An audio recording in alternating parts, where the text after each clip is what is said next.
The next story is kind of super wild. Super wild.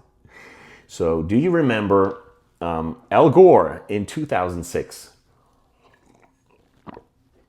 By the way, how you like this one? Local sports team. Because I have no idea about sports here. Al Gore in 2006 published his documentary, Inconvenient Truth, where he painted a picture of the future being a total catastrophe through climate change, that New York would be underwater and all the ice would melt and total catastrophe, world's going to go down. And the wild thing is, it was supposed to be shown in schools also in Great Britain, that movie. But the wildest thing is he got a Nobel Prize for that. A Nobel Prize. And it came out to be all dead wrong on everything. Like completely false.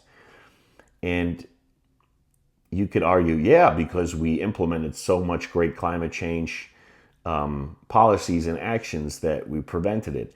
No, we didn't. Because China and India are the main polluters on the earth, and they didn't do anything. And we also didn't do anything. We didn't decrease our pollution by like CO2 output by much, if anything. So, total nonsense. So that's on that. But yeah, he got a Nobel Prize for that. But then he was also sued in Great Britain over misinformation. And apparently he won that lawsuit, so it could be shown in schools. But turns out right now that it was all false and it was total misinformation. And in my view, he should, like, the Nobel Prize is now worth nothing anymore. It's a vitamin C prize, who knows who, and who benefits whatever narrative agenda that is out there, at least in a bunch of fields. Maybe not in physics or math, I don't think so. But in other fields might still be cool, but there's a bunch of fields where it's definitely corrupted.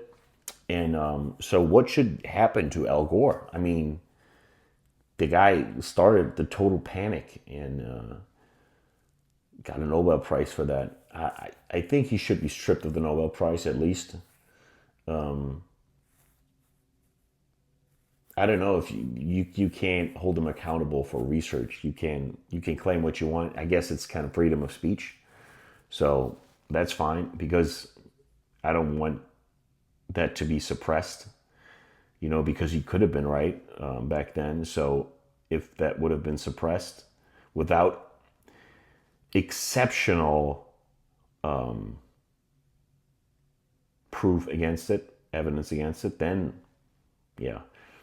If it would have been like dead on clear back then in front of a jury, in front of a court, that there's so much evidence that this is all lies, then obviously that's something different. But yeah. So what do you think on Al Gore overall? What do you think? And he's still saying that he was right. I'm like, dude, please rewatch. How are you right? I don't know how he's defending that. It's, I mean, a total mystery to me, but people are so delusional these days. And that's kind of the media because the media paints pictures for people that make him think of a reality that's not there. And it's also that a lot of people are very naive about the nature of humans and the evil that is in a lot of humans.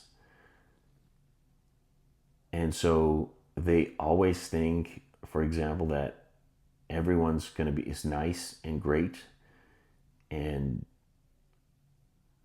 a lot of people want to have our country ruled in a way that would work for their reality, which is not reality. So they live in a great la la land utopia in their minds, and their policies would work in that la la land utopia, but they're not realistic about the actual truth of yeah, how this world works and how people are. And it's not that the other side is evil. It's that the other side just is realistic and pragmatic. So, and on that La La Land, my home country of Germany, I'm half German, half Austrian. They're woker than Californistan. Man, it's crazy. And it's in my hometown in Germany. I'm embarrassed.